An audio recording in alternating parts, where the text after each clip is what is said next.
கர்த்தருடைய பசுத்த நாமத்துக்கு ஸ்தோத்திரம். தேவ ஜனமே, இயேசுவின் நாமத்தில் உங்களை வாழ்த்துகிறேன். 25வது நாள், யோவான் 13வது அதிகாரம் 21வது வசனத்திலிருந்து 38வது வசனம். காட்டி கொடுக்கப்பட்ட ஒரு பக்குவம், மிகவும் புண்பட்ட ஒரு காரியம். ஜெபிப்போம். என் ஆண்டவராகிய கர்த்தர், உமக்கு மிகவும் மகிமையான கிருபை உண்டு.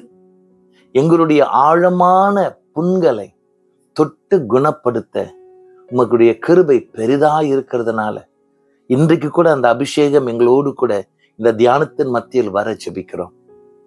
ஆசீர்வதியும் இயேசுவின் நாமத்தில் ஜெபிக்கிறோம் தகப்பனே, ஆமென். காட்டி கொடுக்கப்படுகிறது மிகவும் கடினமான கொடூரமான மனுஷ அனுபவம். அது நம்மோடு கூட நெருங்கி இருந்தவர்கள், நாம் நேசித்தவர்கள் நம்மை காட்டி கொடுக்கும் பொழுது மிகவும் பயங்கரமான புண்படும் ஒரு அனுபவம். இயேசு கிறிஸ்துவுக்கு தன்னை காட்டி கொடுக்கிறவன் யார் என்று மிகவும் தெளிவாய் தெரிந்தது. இயேசு கிறிஸ்துவுக்கு காட்டி கொடுக்கப்பட்ட பக்குவம் எப்படி இருக்கும், அது வலி என்ன, பாதிப்பு என்ன என்று நன்றாக தெரிந்தவர். நம்ம காட்டி கொடுக்கப்பட்ட பக்குவம் என்ன செய்யும் தெரியுங்களா? மனுஷர் மேல் நம்பிக்கை வைக்க முடியாத ஒரு பக்குவத்தில் கொண்டு வரும். சமுதாயத்திலிருந்து நம்மை தள்ளி வைக்க, தனியா இருக்கத்தக்க ஒரு பக்குவம் வரும். கசப்பு வளரும். அது சோகமான ஒரு காரியம். இயேசு கிறிஸ்து எப்படி இந்த காட்டி கொடுக்கப்பட்ட அனுபவத்தை சந்தித்தார்? கடைசி வரைக்கும் யூதாஸ் காரியத்துக்கு மனம் திரும்பவும், அவன் எடுத்த ஒரு தீர்மானத்திலிருந்து பின் வரவும் கர்த்தர் சான்ஸ் கொடுத்தாரு. இயேசு கிறிஸ்து கிட்ட யோவான் கேட்கிறாரு, யார்? இயேசு கிறிஸ்து என்ன சொல்றாரு? யார் இடத்துல இந்த அப்பத்தை திராட்சை ரசத்தில் தொட்டு கொடுக்கிறேனோ அவரு தான். அப்படி கொடுக்கிற நேரத்துல இயேசு கிறிஸ்து யூதாஸ் காரியோத்தை பார்த்து சொல்லும் காரியம், நீ செய்ய வேண்டியதை சீக்கிரமாய் செய். அந்த வார்த்தை ஒரு எச்சரிக்கை. அந்த வார்த்தை நீ செய்ய போகிறதுல இருந்து நீ இன்னும் கூட திரும்பலாம், மனம் திரும்பலாம் என்ற ஒரு அழைப்பு, ஒரு எச்சரிக்கையா இருந்தது. வேதம் சொல்லுகின்றது, யூதாஸ் காரியோத்து அந்த அப்பத்தை வாங்கின பிறகு பிசாசானவன் அவருக்குள் சென்றானாம். பரிசேயர்களோடு கூட ஒரு கங்கணம் கட்டி இப்பொழுது பிசாசானவனுடைய வழிநடத்தலுக்கு தன்னை ஒப்பு கொடுக்கிறவனாய் யூதாஸ் காரியோத்து அங்க நிற்கிறான். எந்த இடத்துலயாவது இயேசு கிறிஸ்து யூதாஸ் காரியோத்தை சபித்தாரா, நியாயம் தீர்த்தாரா? இல்ல. ஆயினும் இந்த ஒரு சூழ்நிலை என்ன செய்ய, ரொம்ப கொடூரமான, ரொம்ப சோகமான சூழ்நிலையாய், கொடூரமான ஒரு இறுதிக்குள் வருகின்றது. சரி, இப்பொழுது கூட நம்மை காட்டி கொடுக்கப்பட்டுட்டாங்க அப்படின்ற ஒரு அனுபவத்திலிருந்து நாம் வெளியே வர வேண்டும் என்றால் என்ன செய்யலாம்? ஒரு சில காரியங்களை உங்களோடு கூட பகிர்ந்து கொள்கிறேன். இது மிகவும் முக்கியமா இருக்கும் என்று சொல்லல, என்னுடைய போதகர் அனுபவத்துல கர்த்தர் கிருபையின் நிமித்தம் எனக்கு கொடுத்த, என்னுடைய தனிப்பட்ட வாழ்க்கையில அனுபவித்த சில காரியங்களை உங்களோடு கூட பகிர்ந்து கொள்கிறேன். ஒன்றாவது, நாம் அறிந்து கொள்ள வேண்டிய ஒரு நாம் மட்டும் அல்ல காட்டி கொடுக்கப்பட்டவர்கள். இந்த உலகத்துல பலர் காட்டி கொடுக்கப்பட்ட ஒரு பக்குவத்தில் இருந்து பயங்கரமான சூழ்நிலையில் இருக்கிறார்கள் என்ற அந்த உணர்வு நமக்கு வரணும். ஏன் தெரியுமா?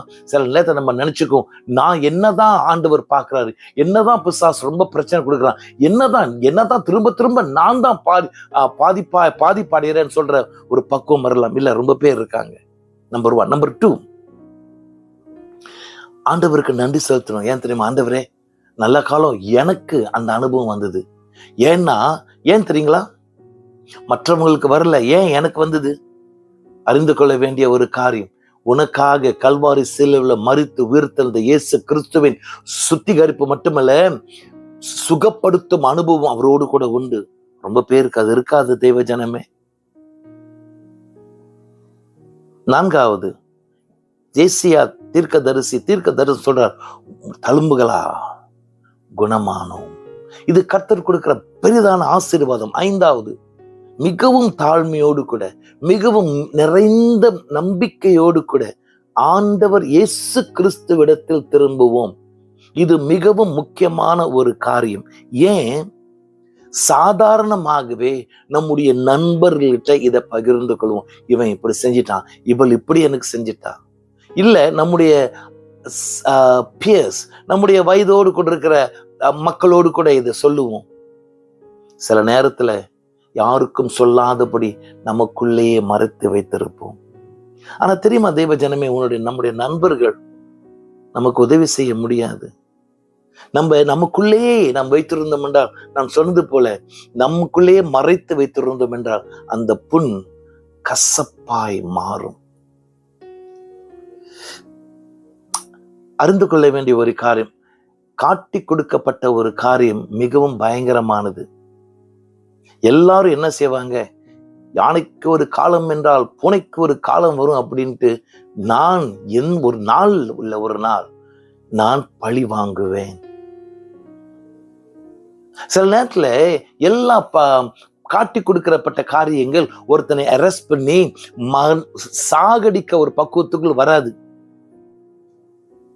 ஒருத்தரோடு கூட நாம் தனியாய் சொன்ன ரகசியத்தை மற்றவங்க வெளிப்படுத்துறது, அது ஒரு காட்டி கொடுக்கப்பட்ட காரியமாக கூட இருக்கலாம். சத்தியமா இதை செய்வேன் அப்படின்னு சத்தியம் செய்தவர்கள் அந்த சத்தியத்தை உடைக்கின்றது பெரிய ஒரு காட்டி கொடுக்கிற ஒரு காரியமா இருக்கலாம். ஒரு தப்பு செஞ்சிட்டாங்க, ஆனா செய்யல என்று அதை மறுதளிக்கிறதும் காட்டி கொடுக்கப்பட்ட ஒரு காரியம்தான். அடுத்தது, இயேசுவிடத்தில் வருவோம். ஒரு திட்டவட்டமான ஒரு தீர்மானம், இயேசு கிட்ட வருவோம். ஏன் தெரியுமா? அவர் ஒருத்தரை சுகப்படுத்துகிறவர். அதனால நம்முடைய வலி, நம்முடைய தனிமை, நம்முடைய கசப்பு, மக்கள் மேல் நம்ம இழந்து போன எல்லா நம்பிக்கையும், பாரத்தெல்லாம் எடுத்து கிறிஸ்துவின் சிலுவை அண்டை வைத்துட்டு அங்க வச்சுட்டு வெளியே வருவோம். பரிசுத்த ஆவியானவர் கொடுக்கும் சுகம் நம்முடைய உள்ளான மனிதனை தொட்டு குணப்படுத்துவார். அதை ஏற்றுக்கொள்வோம். அந்த நபரை மன்னிப்போம். அந்த கசப்பை, அந்த புண்படுத்தின காரியம், என்னை தள்ளிவிட்ட காரியம், என்னை காட்டி கொடுத்தான்ல, அதை அப்படியே அங்க வச்சுட்டு சிலுவையில் வச்சுட்டு வந்துருவோம். கஷ்டம் தெரியுங்களா? மிக கடினமான ஒரு காரியம். பட் நம்ம கேட்கிற கேள்வி, வேற எங்கேயாச்சும் சொல்யூஷன், வேற எங்கேயாச்சும் தீர்வு இருக்கா? வேற யாராச்சும் தீர்வு கொடுக்க முடியுமா? இல்லைங்க. இயேசு கிறிஸ்து தம்முடைய தழும்புகளால் கொடுக்கும் அந்த சுகத்தை பெற்றுக்கொள்வோம், சுகம் அடைவோம், எழும்புவோம், மறுபடியும் நடப்போம். எனக்கு கொடுத்த சிலுவையை நான் மறுபடியும் சுமந்து நடப்பேன். இன்னும் கொஞ்சம் நெருங்கி இயேசுவோடு கூட நான் நடப்பேன். வச்சுக்கோம். கடைசியாக, இப்படிப்பட்ட ஒரு அனுபவம் ஆண்டவர் உனக்கு கொடுத்தா, பக்கத்துல இருக்கிறவங்களோடு கூட இந்த சுகத்தின் அனுபவத்தையும் பகிர்ந்து கொள்ளுங்கள். ஏன் தெரியுமா? அவர்களும் அப்படிப்பட்ட ஒரு காட்டி கொடுக்கப்பட்ட மக்களாய் இருந்திருப்பார்கள். கசப்பிலையும் வெறுப்பிலையும் தனிமையிலும் இருக்கலாம். நீ சொல்லும் பொழுது இயேசு கிறிஸ்து சுகம் கொடுக்கிறார் என்ற அருமையான செய்தி அவர்களுக்கும் செல்லும். அவர்களும் விடுதலை அடைவார்கள். அவர்களும் அறிந்து கொள்வார்கள், இயேசு கிறிஸ்துவுக்குள் சத்தியம் உண்டு. அந்த சத்தியம் என்னை விடுவிக்கும். எப்படிப்பட்ட கட்டா இருந்தாலும், எப்படிப்பட்ட காட்டி கொடுக்கப்பட்ட அந்த பக்குவம் இருந்தால், என்னை காட்டி கொடுத்துட்டானே, என்னை கைவிட்டுட்டானே அப்படின்னு சொல்லி எப்படிப்பட்ட காரியங்களா இருந்தாலும், மறுதளிச்சா இருந்தாலும், மறுதளிப்பு எப்படி பெருசா இருந்தாலும், என் ஆண்டவர் இயேசு கிறிஸ்து சுகத்தை உண்டு பண்ணுவார். என் தேவனாகிய கர்த்தர். பலர் யூதாஸ் காரியோத்து செய்தது போல அனுபவம் நமக்கு வரலாம். காட்டி கொடுக்கப்பட்ட ராத்திரி புறக்கணிக்கப்பட்ட ஒரு காரியம். புண்பட்ட மக்கள் ரொம்ப பேர், கசப்புல வாழும் மக்கள் ரொம்ப பேர். அப்படி இப்ப கேட்டுக்கிட்டு இருந்தாங்களா, செய்தியை கேட்டுக்கிட்டு இருந்தாங்களா? ஐயா, யாத்ராகும் புஸ்தகத்துல வாசிக்கிறோம், இஸ்ரவேல் மக்கள் வனாந்திரத்துல இருந்த நேரத்துல பனி விழுந்ததாம். பனி நிலத்துல விழுந்தது உடனே மன்னா வந்ததாம். Price God. பரலோக மன்னா உம்முடைய பிரசன்னத்தின் மூலமாக எல்லா மக்களுக்கும் வந்து, எப்படிப்பட்ட புறக்கணிக்கப்பட்ட, எப்படி காட்டி கொடுக்கப்பட்ட, எப்படி நிராகரிக்கப்பட்ட காரியங்கள் அனுபவத்தில் வந்தாலும், எவ்வளவு ஆழமான கஷ்டங்களும் கசப்புகளும் இருந்தாலும், மன்னாவை கொடுத்து, உம்முடைய சமூகத்தின் மன்னாவை கொடுத்து சுகத்தை உண்டு பண்ண ஜெபிக்கிறோம், சரிப்படுத்த ஜெபிக்கிறோம், மக்கள் பலன் அடைய ஜெபிக்கிறோம். இன்னும் எழும்பி பிரகாசிக்க கிருபை தர வேண்டும் என்று இயேசுவின் நாமத்தில் ஜெபிக்கிறோம் தகப்பனே. ஆமென்.